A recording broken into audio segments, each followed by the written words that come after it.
Poverty is not just a financial condition. It permeates every aspect of life, shaping perspectives, opportunities, and aspirations. But we believe that within each man lies the power to defy the limitations of circumstances and create a brighter future for themselves and their families. Welcome once again to Unmasking the Man, the show that brings you meaningful conversations that inspire personal growth, strengthen relationships, and empower men to embrace their true identities as sons of God. Today, we unmask the realities of intergenerational poverty and how to break free from it. And of course, joining me on set, as usual, I have my man, Levi Cones. That's right. Drum rolls for Pastor Ray Kesis. And now, today, the spotlight, gentlemen, is on one man by the name Alvin. Welcome, Alvin. Thank you very much. This is Unmasking the Man. Thank you and for we're having glad me, to have you as part of the team today. I appreciate it. As we unmask intergenerational poverty. I see. So glad to have you. Thank you for having me. Please introduce yourself. You are the new guy in town. Oh, well, I have a wealth of experience in poverty. No, You're the poverty expert. Expert here. We are listening. Yeah, that really is on a light note. But my name is Alvin. I am a family man.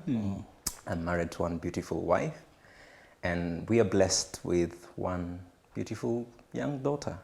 And together we are figuring out how to break free and to defy those circumstances that you just talked about. Wow. Yeah. Beautiful. Welcome. Thank you. Sure. Thank you. Levi, there's someone who is seeing you today for the first time. Say something about yourself.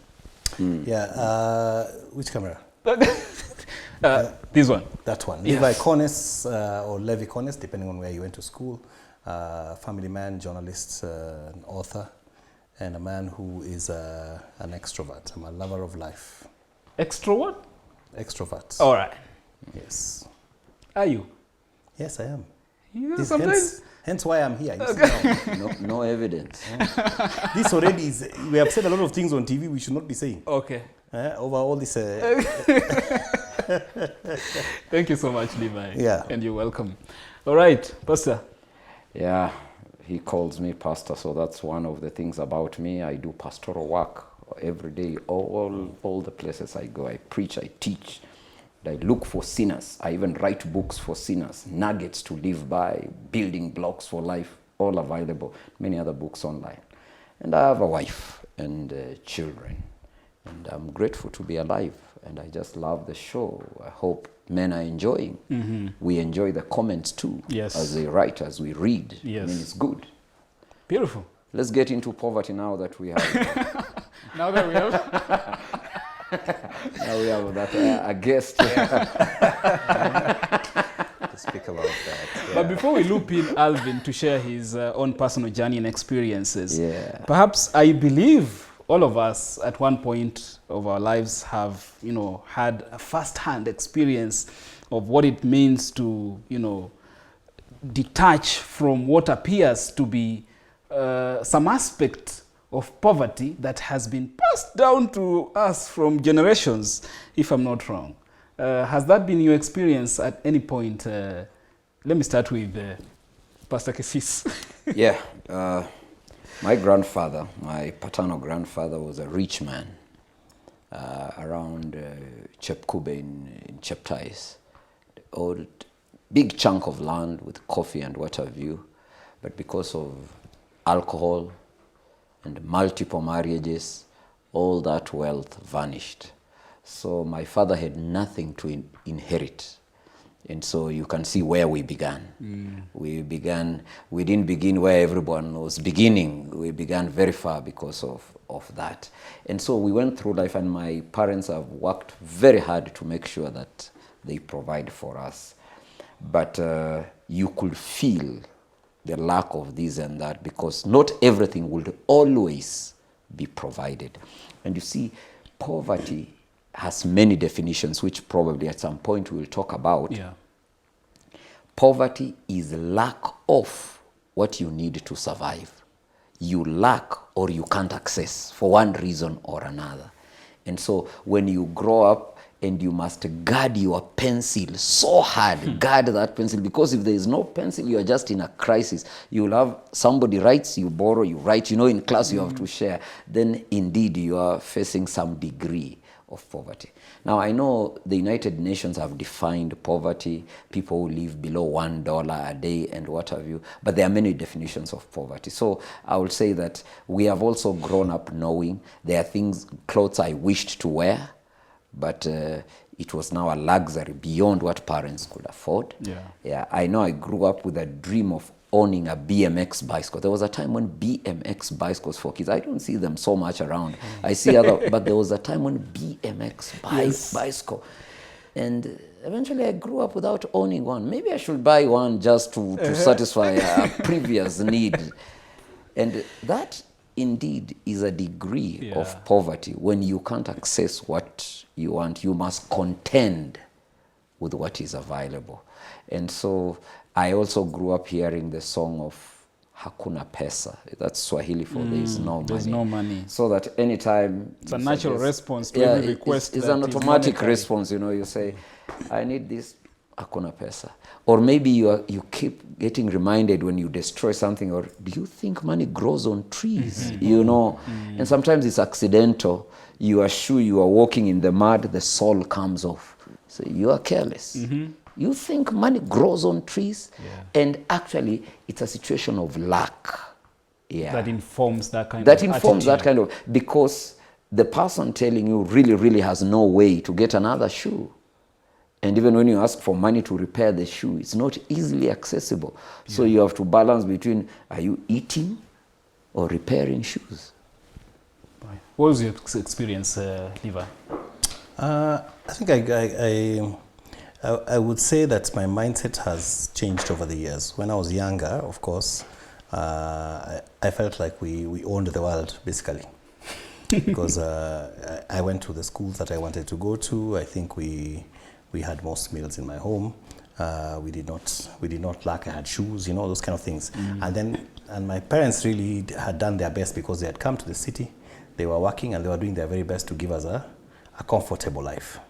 When I was in high school, I think is when I realized that what was our comfort in life wasn't the apex of life. There were people doing better than us, by far. We had children who would come and talk about, holidays to, Mombasa. We had not gone to other countries. We had not gone. That dream of having a BMX bike, I had it too, but I never got one either. We should buy. We should buy. When you buy it, bring it to the show.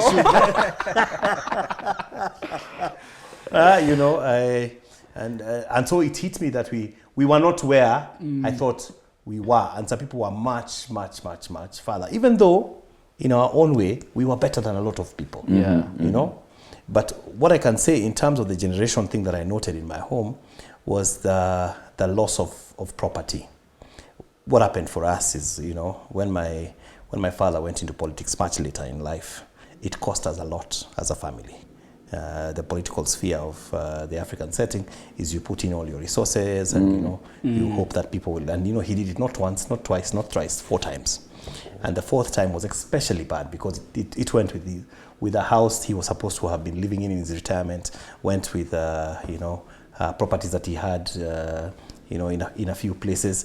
And suddenly I found myself at a point where I now had to provide for my parents, who, although had acquired, were now in dire luck, And that actually threw me in a spin again, because I felt like, you have your own problems as a family man, and you're raising, and then you see the problems of your family, and you can get overwhelmed because poverty is staring at you hard in the face. And I think when we look at it from that aspect, like now, I'm starting from a place personally where I don't have an inheritance. There's nothing I can really claim that will be passed on to me from my parents. And in that regard, I'm a little bit more aware of what I need to do going forward. But like I said, the issue of poverty is, where you look at it. Of course, for some people, they are really at the bottom of the stairs.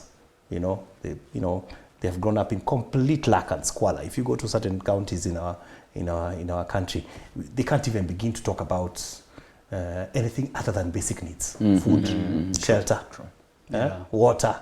You know, the rest of us will consider poverty not being able to, to go for holiday. To get 2 pairs of shoes. To get 2 pairs of shoes, yes. And you feel you're poor. You feel like you're poor, like, it's for some of us, if you say, what's your threshold? For some people, when they have 1,000 shillings, it's things are bad. poor. For some guys, 100,000 shillings, things are bad. Yeah. There's I hear you. I hear you. And let me bring in Alvin. And of course, Pastor, I'll come to you later, because the conversation around money, poverty, wealth, the Bible is very articulate when it comes to conversation, this particular conversation. And even inheritance, it speaks so, passionately. God addresses that aspect very passionately, especially when speaking to fathers, to men, and in regards to inheritance. And some of us, what we are leaving for the generations to come is in the negative. Alvin. I'm glad that you're talking about what we have to get from our generational history is in the negatives. There's so many negatives you can get from intergenerational history. It could be an intergenerational curse. It could be intergenerational poverty, which we are now addressing.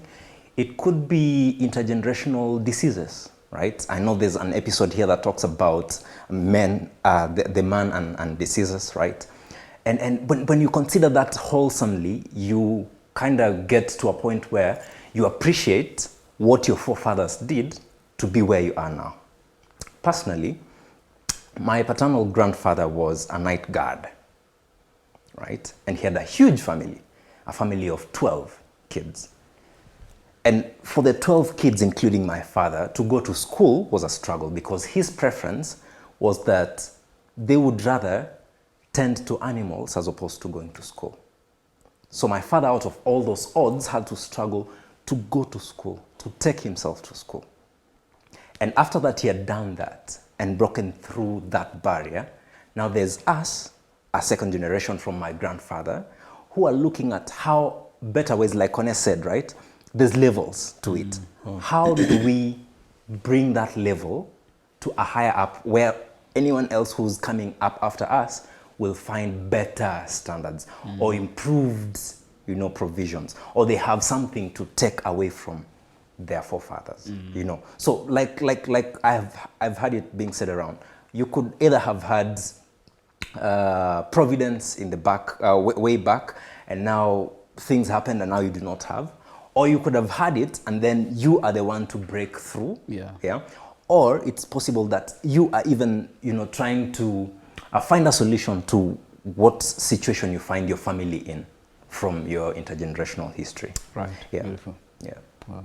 And there's no worse situation of finding yourself like what Kones was talking about, where it is expected that, of course, you should be the one expecting to inherit something, but now you're in a situation where you're expected to give, even to those who you are supposed to inherit from, and you don't have even that. Yeah, and it's a very hard place to find yourself as a man, particularly if the standards of the community are that you must leave something for your children. Now, that's what God expects from us. Yeah. And many men find themselves under pressure at some point and say, what will I leave for my children?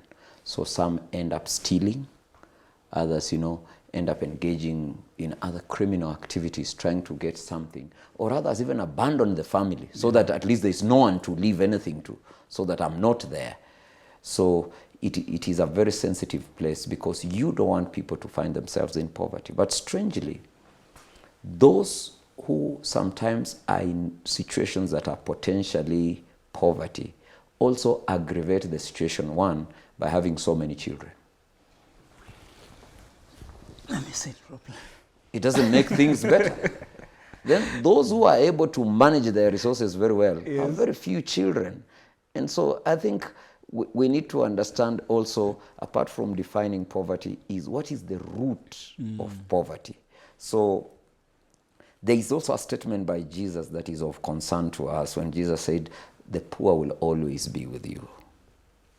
Now, that statement was confirmed by an economist who said that our wealth and poverty sometimes is basically mental and out of our own habits.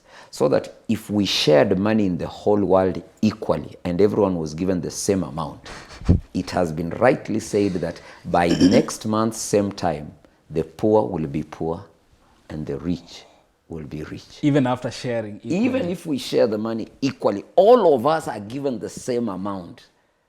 Out of decisions and habits that we will engage in this month, by same time next month, those who are rich will remain rich, and those who are poor will remain poor. Very few people will shift across the other side. So probably there is a lot about ourselves also that traps us in poverty. Yeah. And does that speak to the cycle that then can, if not taken care of, roll down generations? Because now growing up in an environment where someone is not very keen on, issues, finances, and you spend as you wish and all that kind of thing. So, and if that is your environment, that is all you know, perhaps could that be one of the reasons why then it's easier to have that going? It's called a vicious cycle. In a vicious cycle, one thing leads to another and you come back exactly where you are. You're not in a straight line where you keep going. So that you are here because you don't have money to go to school and you don't have money to eat. Because eating is an immediate priority. The next thing you do is you send your children who should go to school to work for food. So as they work for food, you get food to eat, but you remain in poverty because they don't go to school. So even their mind is not enlightened to know about how to do business, save money, and what have you. So because they stay in that situation, young girls get pregnant, give birth at home. So the children born continue in poverty. So you guys are just stuck in that cycle. That is why now the Bible talks about us helping the poor. And the government needs to help the poor. Why? It is only somebody intervening in that vicious cycle that people can get out. Right. Somebody must break the cycle. At least when you take one to school, give a scholarship. Break out. For example, Obama, president of US, the father got a scholarship to leave Kenya and go to America. Now that getting the scholarship got him out of that cycle. Now the question is, this generational cycle that people are stuck in, how do we help? Number one, there is mental liberation that goes through school. School at least liberates your thinking, you interact with other people. Number two, there are things that must be injected in the process to lift people out of poverty. I don't know if free housing will help the situation. Maybe it will lift the people up, or, providing jobs directly, and, subsidies for the people, so that at least something is done to get people out of that cycle. Otherwise, the poor will give children, their children will not go to school, and they will give birth to children who don't go back to school. Some will engage in crime and get killed. They will get diseases. They can't afford hospital. So they will just be stuck in that. I mean, how do you get out? So, Pastor, you're saying that the liberation that comes with that is beyond just what I can do at a personal, in a personal capacity. As much as I can be able, I might be having a lot of dreams, and I just wish to get out of this, but it's not enough to just dream to be, See, the thing is really, the buck stops with you to make a decision how to take your generation forward, right? You may have brothers, you may have sisters, but the buck stops with you. Why do I say that? Because you've had someone say, what was my grandfather doing when others were taking up land? Chunks of land. Chunks of land, right? What was my father doing instead of going to school, or instead of emigrating, if that were a solution, or instead of doing this and that, what were they doing, right? And then now that decision lies with you. Because if I'm in that position and I want to break off of that, break against all the odds to take my generation forward, there's got to be things I'll have to do. Like, for example, I know Pastor has spoken and even written about this a lot, where in our context we call it black tax, where you have to go out of your way to help those that are within your sphere. where as you're trying to liberate your generation, you're carrying people along. You're saying, hey, I know we've grown up in poverty, but as we grow, let us continue to encourage one another to break off of this cycle. The Bible has assured us that God will bless the work of our hands. That's number one. Number two, the other thing that we have been given by God is the gift of life, and the ability to be able to move and do things. So I also don't want someone to downplay themselves to the point where they think they cannot get out completely unless a hand is stretched. If you have got gifts and talents, there's some people who have gotten out because of their gifts and talents, because they were able to, run well, play soccer well. They were able to get into a place where there's something you must do. They were able to actually hone a skill, and that helped them get somewhere. But there's also the divine connection aspect, where I think it's a good thing where you are also asking God to help you with divine connections and connect you to people who will give you certain opportunities. You see, you can run well, but you may not necessarily be found by a coach, But a divine connection may make somebody come somewhere, see you running one day, and then say, I want that young man. And that is not something of your own making. If there are things you can do that can build you up, for example, if you have access to education through a scholarship and you are not using that access to try and better yourself as much as you can, then it's hopeless, because on one hand you have access, on the other hand you have not worked hard to get to the top of your field, so you cannot be recognized and you cannot get out of the poverty cycle. So there is also a lot that is placed upon us as individuals to try and do something that can then pull ourselves. And then what he has just talked about, black tax. There's expectation, of course, we're Africans. There's expectation that, you'll try and, you'll bring back the ones behind you. And some of that expectation is also too much. Yeah. You must sit down and analyze and see what can you do. I remember one time I was telling you guys just shortly when, we lost all our properties and we were in debt because some debts my parents had taken for this campaign issue. And I was literally drowning in trying to resolve those situations. And one of my uncles sat me down and he told me, you know what, you will drown at the expense of all these things. You must have a limit to how far you can go. Even with black tax, you must set for yourself a limit to how far you can go. Otherwise, you will drown. You will get money every week or every month, and it will go to all those expenses, and you will find yourself always trying to, to climb up. Then if you get into issues now, you're taking loans. You have a loan with this mobile company. You've got a loan with the bank. You've got a loan with so and so. So you're always balancing. You take money here, you pay him. You remove, you pay him. You remove, you pay him. It's a cycle that you cannot break if you put yourself in that position. So how do I, and this is the struggle for many, honestly, because especially from a church perspective where, we are Christians, you're expected to, be, how do I tell my aunt that I can't help you now when I have some money? Not that money doesn't have, anything to do. And then the next moment you're told, oh, your cousin is, doesn't have school fees, and all those kind of things, that you are bombarded with. So how do you draw the line? Where do you draw the line so that you're not entirely trying to build these... Let me ask you a question. When you have no money, assuming right now I asked you for 100,000 shillings and you don't have it, what would you tell me? I don't have. It's the same principle.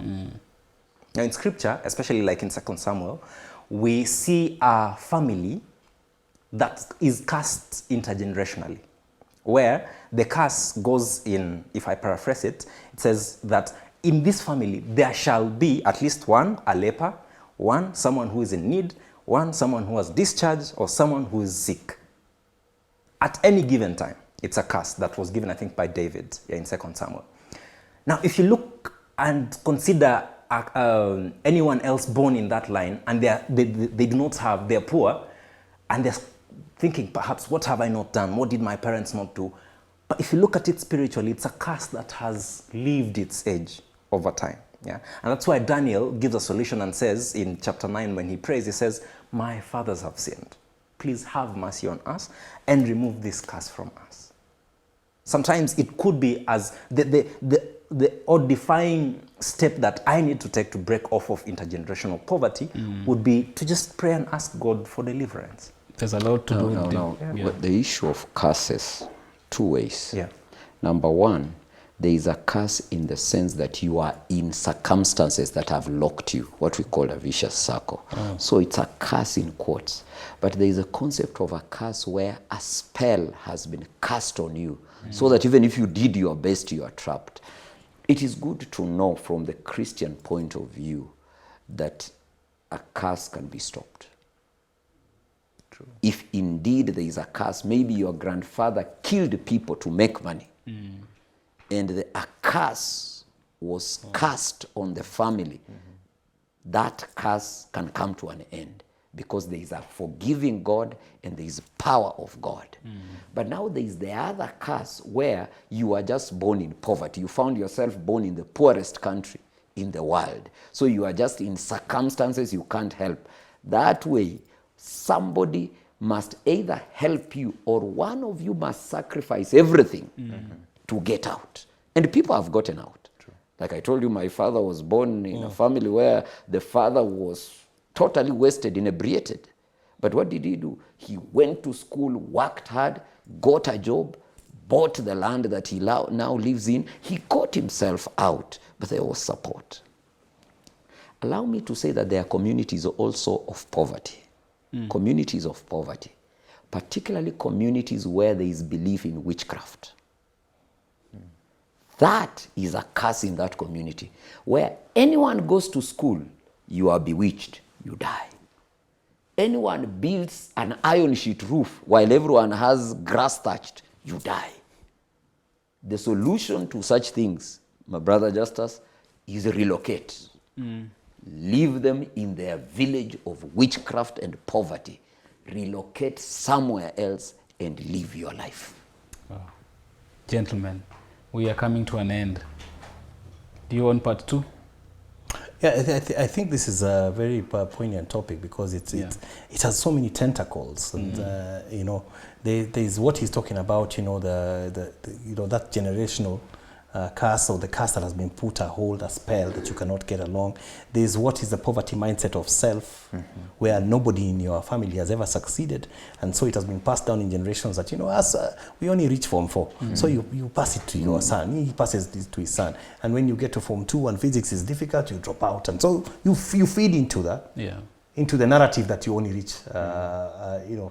You can only go this far. You can only go this far, you know. So there's also that it's debilitating because it's self-imposed, and there you are stuck in it, and you're unable to get out, because there are many things people do, the successful people, to get out of poverty, because there are so many, as Yazeful said, there are so many people who have come from literally nothing, truthfully, and made something out of their own, of themselves. Say no more. We'll be right back with the part 2 of intergenerational poverty and breaking free from it. See you again on the next episode of Unmasking the Man.